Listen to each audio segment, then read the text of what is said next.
Disney's Encanto hits theaters as a thrilling prologue to Jurassic World Dominion is released online, HBO Max gains ground in the streaming game, and Darius and I interview an aspiring filmmaker. I'm Joe Acierno.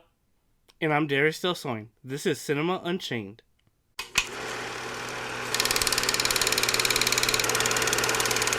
Before we get into our interview with filmmaker Eddy Sanchez, don't forget to like, follow, share, subscribe, and hit the bell to get all notifications whether you're on Spotify, iHeartRadio, Podchaser, and more.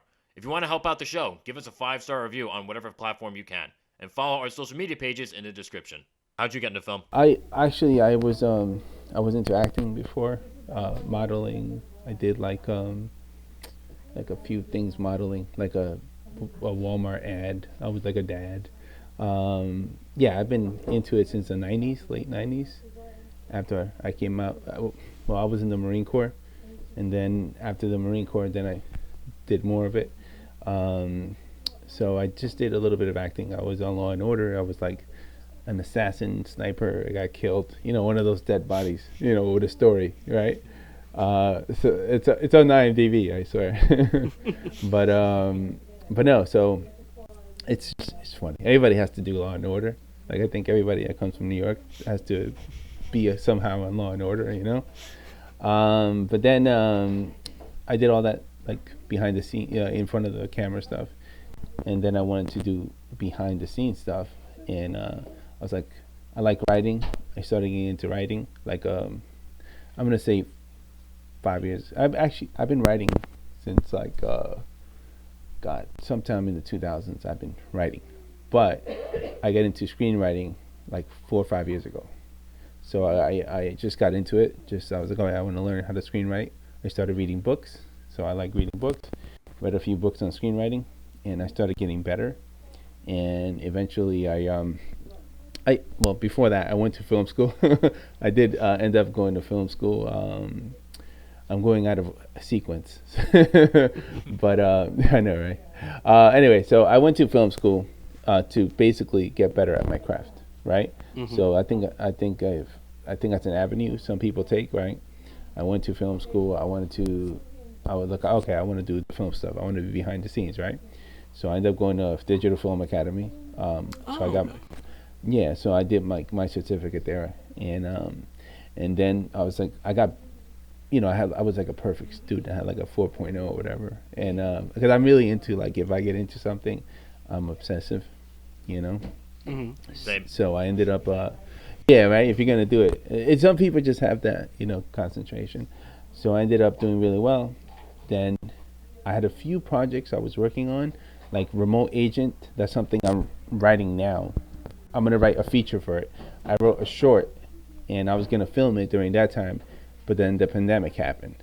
So the pandemic has, set back a lot of my plans as far as like working, right? So none of my projects have gotten out because of like small things, but nothing like really like professional, because Joe's out. No, so like my main projects are coming out now, or they're gonna come out now, because now I'm getting the opportunity. I'm getting financing for 1 or 2 of my projects now.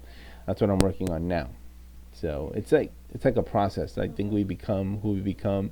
It's like a long process, but this whole pandemic has set back a lot of people. Like, I'm sure you guys were set back somehow, because you can't work, so I can't work on anything. I just started. I did my first on set work was I was gaffing for a friend. They asked me to do gaffing, and I never done gaffing before, so I had to like learn everything on gaffing. I went to film school, but you learn a little bit, but then after somebody asks you to do it, kind of more professionally for a low sag film, you have to know what you're doing, so you have to learn a lot. So I learned how to be a gaffer in a short amount of time, and I did the pilot. So that's the one that I was telling you guys about. I did a pilot called The Spirit Box. So I was doing that for 10 days. It was brutal. I'm not, when you're not used to being on set for like 12, 14 hours. So I put some pictures online. I think it came out really, really good. As far as like the whole thing, like as far as my lighting, I learned how to do it properly. and it looks good. I think it looked good. I think they were happy with my work, you know. But normally I'm writing. I'm home writing. It's what I do. Like, I have two girls. I do a lot of writing, and I work on financing. I worked in Wall Street a long time ago, so I have a thing for finance, and so now I'm getting two projects financed. That's what I'm working on right now. The Diary of Kate the Ripper and The Fallen. So anyway, I know I'm going on a rant, but I'll let you guys ask questions if you guys more. I'm really happy that you said something about financing, because I did read online that you are searching for financing for a feature film, and so number one, if you've gotten any success in terms of financing for that film, how did you manage to land any of that? Well, it's a good thing. So a lot of people, what you have to be careful for is people that try to charge you money. So you'll run into that a lot because you're not doing in-person meetings anymore because of pandemic, right? So you don't know if somebody's real or not, right? So normally I could go meet somebody. Let's say you have a dinner with somebody or whatever. You can kind of guess if they're full of it or if they're not. But during the pandemic, it's kind of hard when you're meeting people through Zoom meetings to gauge whether they're good or not. So I wanted to start off by stating that there's a lot of fake people that say they're going to do something for you and they can't. So honestly, it's a process.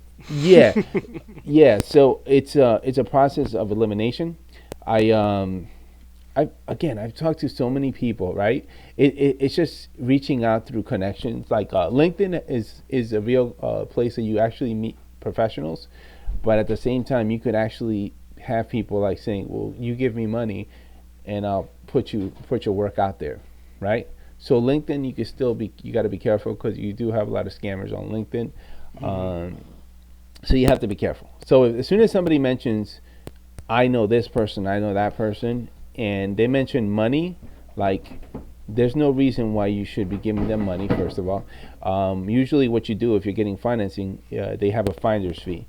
So that's normal. You get a finder's fee, you pay them, it could range. So finder's fee could range 5%, whatever. The one thing that I have noticed, and there's a lot of detail behind financing, so I'll try to give you as much detail as I can, right? So one thing I noticed is there's several levels of fees that people can come out and be like, well, because I know it sounds good. If, let's say, Joe, you want to get financing for your film, right? But then I tell you I'm going to take an executive credit and this. And when people start talking about 10%, 20%, you really have to pay attention, right? Because let's say $5 million, one of my projects is $5 million, right? So then they're doing a finder's fee of 5%. Okay, so that's 5% out of my project that's coming out, right? So they're getting the money from somewhere else. So they take another fee. They can have again, these fees can range from 5 to 20%, right? So let's say that's 10%. That's 15% of your money, right? So you have 15% out of your $5 million. So you're thinking you have a $5 million budget. You don't have a $5 million. So there's a lot of technical things that you have to look out for. So I don't just jump in that's why it takes so long. That's what I realized, right? It takes so long. I had somebody tell me, because I got a distribution deal. That sounds good, right? Eddie has, I have the paperwork. It says I have a distribution deal with, I have it somewhere. Anyway, it's for the Diary of Kate the Rippers. International, worldwide distribution, Diary of Kate the Ripper. It sounds good because what you want to do is when you start, let's say you write a film, it's already gotten notoriety. It's got, I've semi-finalists. I'm getting several, it's a good project, right? The Diary of Kate the Ripper, right? So somebody was like, okay, we're gonna give you distribution. Your project looks good. They looked at your project, it looks good. But then I realized they're asking me for 30% for distribution, right? 30% of my project, okay? That's a lot. So then I'm like, for them just distributing my project, I'm already giving them 30% of my thing. And if Joe is taking another 30%, right? That's 60%. So there's so many fees that people could. So don't be in a hurry to just be like, I'm trying to give you the gist. Don't be in a hurry to be like, I want a distribution. I think things happen when they're supposed to, right? So I think what I'm working now with some people, right, that are getting my financing for me. They charge me a fee. I said I know what it is, right? I have to be comfortable. 5% finder's fee, and then they have like a 10% distribution fee or something like that. Anyway, you have to do the math before you sign any contracts. So it's a process. So finding money is not just like, if you think about it, $5 million. They're doing another $5 million for my other movie. It's a lot of money. And think about, most movies don't make money, right? Most of them don't make money. And theaters can't even be filled up at 10% capacity. I don't even know what the capacity is, unless you're in Texas or Florida. Then they go full. But most places, they don't have full capacity. So you really have to analyze and think like, I think unless you're like a big company, like the big boys, it's slow to get financing. I think this setback independent filmmakers, it set them back a little bit. If you're trying to get like $5 million or that type of money, because it's just people are not really going to the movies yet. Look, we have another virus variant, so it's complicated. I think financing is complicated. I think that you have to find the people you feel comfortable working with, which I did, right? And then I keep writing projects, and and just trust that they're gonna get me the money eventually. Again, eventually. This doesn't happen overnight. It's been like at least eight months or something like that I've been working with this company. I've had other people I worked with in the past, and we're gonna get you money. We're gonna get you money. That they don't get you money. Like, you know what I'm saying? Mm-hmm. People talk a lot and don't do anything. And I'm not saying anything about like people. I'm not trying to like name any names or anything like that. But you have to just, right? Like if I tell you guys, hey guys, I have this deal and this and that, and then you guys keep looking at me, well, no, he doesn't have the deal yet. You know what I'm saying? Like I don't talk like that. I talk in the sense that like I speak the truth. You know what I'm saying? If I don't have something, I don't say I have it. Like they're trying to get me money. Like they're waiting on money. This is the process everybody goes through. Again, unless you're working with big, like I've spoken to like Vertical Entertainment, and they were like, when you have a project, send it to us, right? And then we'll see if we'll distribute it. Like, I've had conversations with several people, but again, it's hard to get money during right now, for anybody, I think, Yeah. Yeah, it makes a lot of sense. But it's possible. Again, like, it's definitely not impossible for sure. But it's definitely a bit, because film must be, and you're right, film is a riskier bet right now because, of everything going on with the, with the pandemic and everything like that. Like, even though theaters are, from what I've seen anyway, the last few times that I've been to the movies, theaters are starting to get more and more packed. But, it's still a process. It's still not what it was. Like, I remember a few weeks ago when I went to see Eternals, the theater honestly was pretty packed, and it was really nice to see that. But at the end of the day, like, it's not quite there yet. It's not quite, where it was in December of 2019. But it will get there eventually. But like, the fact of the matter is, it's not where it was. So I definitely understand when you say that it's a riskier bet at this point too. And I just want to make sure that I get this detail too. You said that you met these, I don't know, like, these financiers through connections on LinkedIn. Correct me if I'm wrong. Yes, I did.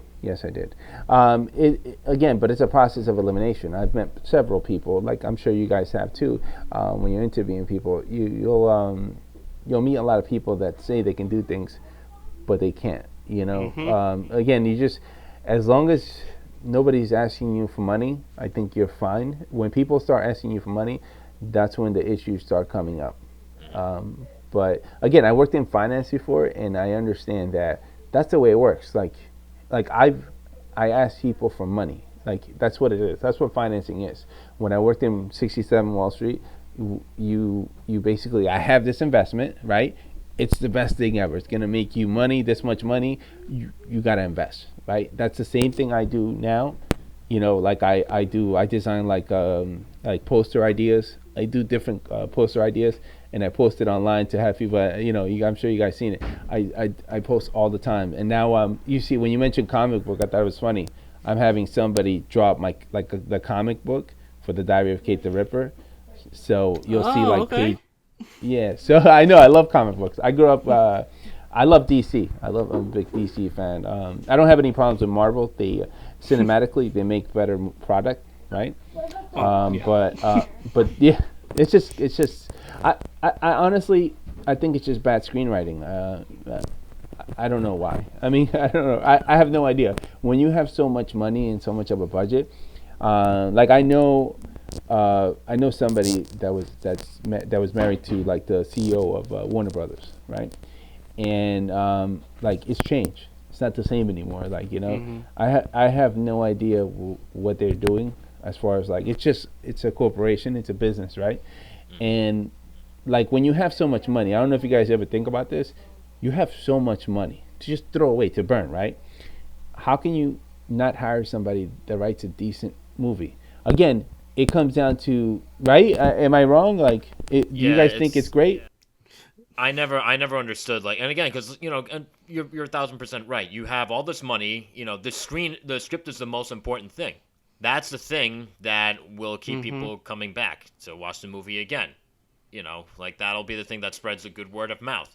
Did you care about like what was happening and who was happening to? Did you feel like it was happening to you? Because that's the stuff that makes the film stand out more. So I think when it comes to like a lot of these other big budget films, they don't spend enough on the writing part, which again you can't have a movie without that. And characters exactly. And I guess they just blow the rest of it on the special effects and lunch on set. Yeah. I mean, I don't know. Yeah. It looks cool. It looks cool. Conspiracy theory there, I guess. I don't know. Yeah. But Eddie, do you have like any social media profiles so like people who are listening or watching us can like follow you as well as like you and your company's progress? Yeah. ES1 Films. So ES and then the number 1 spelled out. So ESONE Films. That's on Instagram. That's on Twitter. That is everywhere. LinkedIn, ES1 Films. It's just easy. ES1 Films pronounced. Yeah. So. Gotcha. Yeah. All right. Or Eddy Sanchez. You could just Google.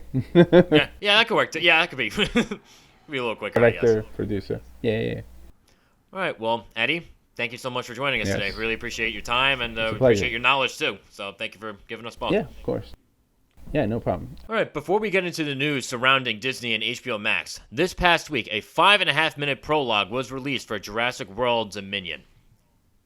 And it's weird, like, I would have expected just like a regular trailer, but we get this instead. And I can't help but imagine why. Because I remember when I was young, I had like the Disney VHS tapes and whatnot, and one of them was Tarzan. Tarzan came out about a year before the movie Dinosaur. And I remember every time I would watch Tarzan, I would see like that long, like 3-minute or so prologue for Dinosaur. So I kind of got the same vibes from this one for Jurassic World Dominion, like I did for Dinosaur. And it's really weird. Like it was cool to watch this, but I don't know. I'm just a little confused as to why they gave us this instead of just like a regular trailer. Yeah, I'm in the same boat because when I was just on YouTube and I saw it and I'm like, wait, this is a prologue, not even a trailer? And the movie comes out next year? Yep. What's your strategy? What's your actual strategy? Because we're so used to people these companies dropping trailers that now all of a sudden, oh no, we're gonna show you the first 5 minutes of the film. I'm sorry. You have to be really confident in this movie, and for me personally, the last 2 were not that great. They were visually stunning, but just... It's not Jurassic Park, it's not Jurassic World, other than the little theme music they put in, but that doesn't do anything. Yeah, they very much banked on nostalgia. Especially for the first one, they definitely banked on nostalgia for much of it. If it's one thing that that really caught my eye when it came to this prologue was there's a point where it shows a T-Rex like rampaging through like a drive-in movie theater, right? But it shows like the authorities in a helicopter, like they got like a tranquilizer gun, and they're trying to tranquilize him. They take the shot. They're pretty close. They take the shot and they just miss. I'm like, how did you do that? Yeah, how I did don't. you miss? I'm like, oh my god, it's like you're not even trying. Yeah. If anything, to me, this gave me a bad first impression because of that detail you mentioned. Honestly, because once that happened, I was like, I can't take I don't care. I just don't care. I like seeing Chris Pratt, yeah, but like again, this just feels like they're just banking on the IP of Jurassic and not actually trying to do something pretty good and pretty decent with the franchise. And so I'm worried. I'm really curious to see, because I'm surprised. Actually, no, I'm not surprised that third one is happening. It's just like, do we need one? Or it's unnecessary. You haven't really done much with the IP in general or try to put a twist on it, I think Ghostbusters Afterlife, the review we just did, with that one, that was like, to me, it felt like Ghostbusters in a modernized, new, fresh way. But with this one, Jurassic Park in general, it never felt like that. It just feels like a regular action comedy they try to do over and over again. So it's going to be interesting to see. Because again, with them dropping the prologue, I'm questioning and I'm curious about how they're marketing the film now. That's really what it comes like for me. So Yeah, no, I mean, just to pick, just to counter one thing that you said in terms of like why, like I'm not sure, like, or you're not sure like why they are making a third Jurassic World film. I mean, it makes sense that they are, because especially with how they ended the second one, stupid as that ending was, they left it on a cliffhanger to the point where okay, we have to see where this goes to. And I do like the concept of dinosaurs mixing it up with, I guess, like the rest of human civilization. We got that in the Lost World Jurassic Park, but that was really only towards the end. Now it seems like this is going to be like the majority of the film where we see this. So I want to see how that ends up being. Because I am kind of excited for that. And it's kind of strange, like logical fallacies aside, like I'm still interested in the movie, but I'm definitely like skeptical because, of everything like, the two of us have mentioned. But at the end of the day, do I still think it'll be an entertaining time? I honestly do. But am I going to lose a couple brain cells by the time I walk out of the theater? Probably. Yeah. I mean, like, and just like you mentioned, the concept of dinosaurs mixing actually with humanity this time around. Again, I like that idea. It's just, to me at least, the last one never really sold me on it because to be honest, I kind of just fell off the train of Jurassic Park and what they're doing. Really, not Jurassic Park, but Jurassic World and this whole new trilogy. I just lost interest. That now for me, it's like I just don't care about the direction. I don't care really about too much of the characters, other than, of course, Chris Pratt maybe. But at the same time, it's just like, is this a day one in the theater for me? I don't think so. Maybe. I mean, we'll see. I don't know. Maybe I'll change my mind. But it's just, again, it's curious as to, I'm wondering their marketing strategy at this point as to, are they even going to show us trailers, or are they going to show us snippets of the film throughout into next year? Again, the movie comes out next year. Yeah, it's currently set to go into theaters June 10th of next year. And to, I guess, answer the marketing question, at least my version of an answer, I do think they are going to show us trailers, but this strikes me as something that they're going to do a lot of marketing for. Which, if you ever look back at films, if you have a very aggressive marketing campaign, that usually says a lot about the film, and it usually doesn't end up being very good. Because it almost seems like you're trying a little too hard to prove something. And I feel like that's the direction that this movie might be going in. And again, I think showing the prologue does allude to exactly what you're saying, because that's in a very aggressive move to pretty much show, oh hey, we're going to show the first 5-10 minutes of the film. That's first 5 minutes. That's actually a good chunk of time too. So it's very questionable. It's like, I'm intrigued with their marketing, but I'm questioning, because it's like, how much is this movie actually going? Probably a lot, but it's, again, am I excited? Am I gonna see it? Yeah, at some point. But it's like I gotta wait and see for this type of movie, really, for me. Yep. So yeah, we'll just have to wait and see. And again, for all you guys that are still with us, what did you think of the prologue that was given for Jurassic World Dominion? Did it get you excited? Did it kind of catch you off guard? Did it make you wonder, like, what exactly they're playing at with this? Leave your thoughts in that comment section. And now at this point, of course, don't forget to like, follow, share, subscribe, and hit the bell to get all notifications, whether you're on Google Podcasts, Listen Notes, the Podcast Index, Stitcher, and more. And of course, like I said before, if you want to help out the show, please give us a 5-star review on whatever platform you can. And follow our social media pages that are listed in that description. Before we cap off the show with our review of Disney's Encanto, according to Variety, both Disney and Warner Media are splitting streaming rights to Fox-produced films. And now at this point, with the new agreement, this means that HBO and HBO Max will share streaming privileges with both Disney Plus and Hulu through 2022. The new film, Ron's Gone Wrong, which we did not get a chance to review because I don't know, it just wasn't a priority, will be the first film to be available on both Disney Plus and HBO Max starting December 15th. Now, Darius, you were the one that sent me this article. And because you sent the article and you're just like, oh, for next episode. And let me just ask, why? I mean, personally, when I saw it was the title that made me intrigued. That was like, oh, all three of these companies are now sharing streaming rights to 20th Century Studios IPs and projects.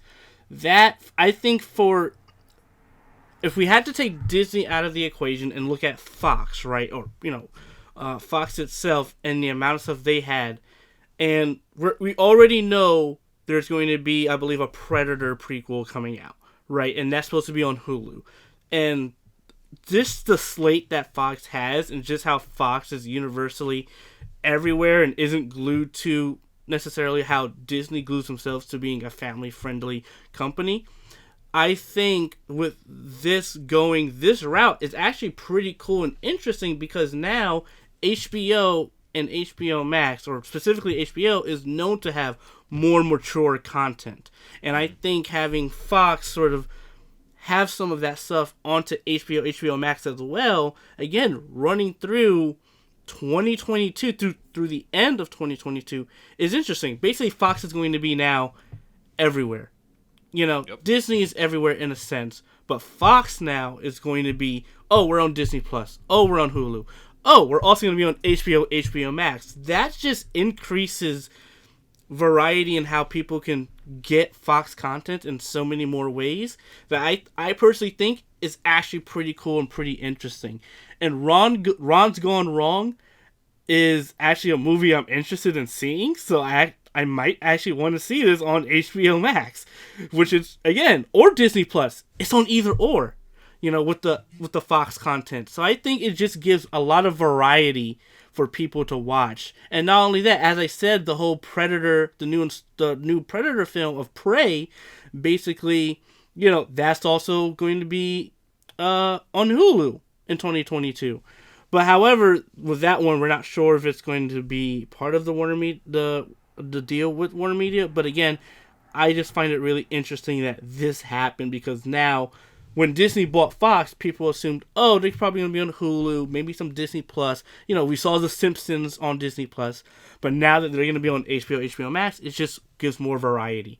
But again, now it's just going to come down to what do people have now and what do they prefer. And they're probably going to keep it instead of going to the other. But for someone who's interested in the new Fox films and properties that are coming out, now they have more choices. And I think this is a really interesting move for them to do. And that's why I'm actually pretty excited about this. Yeah, no, it definitely makes sense to, like, if I'm Fox, it makes sense to have as much of a presence as possible.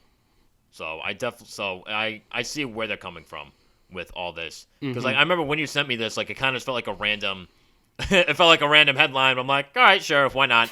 But like, the more like I think about this, it just goes to show the state of like I guess just like the motion picture industry and just streaming in general, and just how a lot of these big companies are almost making a lot of like partnerships, or almost relying on each other to just like increase their potential in terms of like people being able to see their stuff.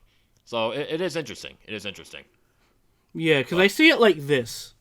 Disney, like, let's take Warner Media, right? Warner Media is a big brand. HBO, you recognize HBO for Game of Thrones and Westworld, mature, content, and that's why people go to HBO. HBO Max maximizes that, and really the Warner Media IPs and everything like that with Cartoon Network, etc. Disney with Disney Plus. If you're a Disney fan, that is a service for you.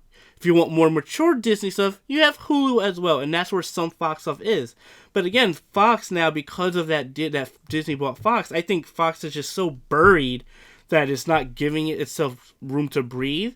So I think Disney's like, you know what? We can share the Fox stuff. We'll keep the Disney Plus, everything that's us, that, that follows the brand of Disney to our streaming service. But Fox, we can be a bit more lenient with that, and we'll make more money because we're sharing it with other companies like HBO Max and etc. So honestly, I see it as a win-win on a lot of occasions. But again, if the deal, again, it's a matter of now, after 2022, is that deal going to be renewed?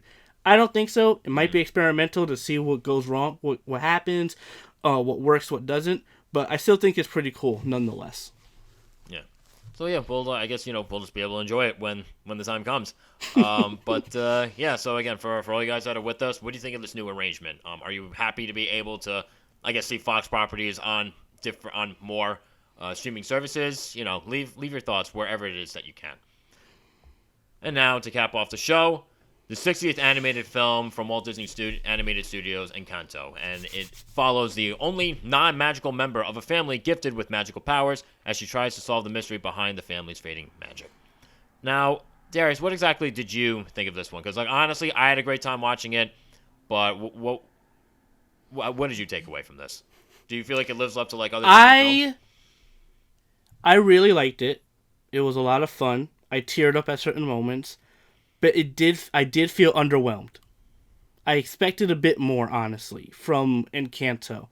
And it felt rushed, actually, in certain areas, as much as I did enjoy it. I was amazed that I was at the end already. And I was just like, wow, this is a Disney movie that took a turn that it actually felt different compared to other princesses and other Disney animated movies that with musicals in them. Sometimes you have this is a more, if I had to say, even a more grounded and character driven and heartfelt movie, because they're not focused on the extravagant action stuff or whatever. This is a family dynamic movie. We're in this for the family, not really the other stuff. We're in it because you are special and gifted in your own unique way, even if you don't have a special, unique ability. And I really like that messaging. And again, I like that messaging a lot, which is why I teared up a few times during the movie. But at the same time, it just felt a bit underwhelming because it felt too short in certain areas. I didn't think it gave much more, because as much as I liked Mirabelle, and I think she's one of my favorite characters, I really wanted to know more about the other characters. Their power set intrigued me. How they were just operating and how they moved was I want to know more about them. And I don't think the movie gave those other characters enough time to breathe, because you have a lot of family members and you want to understand even more. But at the same time, it kind of almost tries to do that, but then it refocuses itself back to Mirabelle and the abuela, the grandmother, and be like, this is really about these two, fixing the internal magic of what makes a family, despite the flaws. And, you have to accept the flaws. And again, the messaging is what was so magnetic to me, because it was just beautiful and heartfelt in so many different ways. But at the same time, I think the runtime was, and even other aspects, the music was actually also another thing that was a bit disappointing to me. Honestly, I honestly expected more. So did I. There was one song that I loved, more.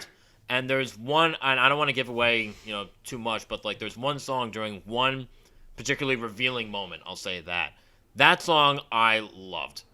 But in terms of what you're saying, as far as the characters, by and large, I guess I agree. I definitely like Mirabelle as a character. I think she's likable, she's charming, and I love, like, how she has to deal with, like, the insecurities of, like, being the only non-magical member, and I can understand, like, being surrounded by everyone else that is, like, that can be kind of intimidating.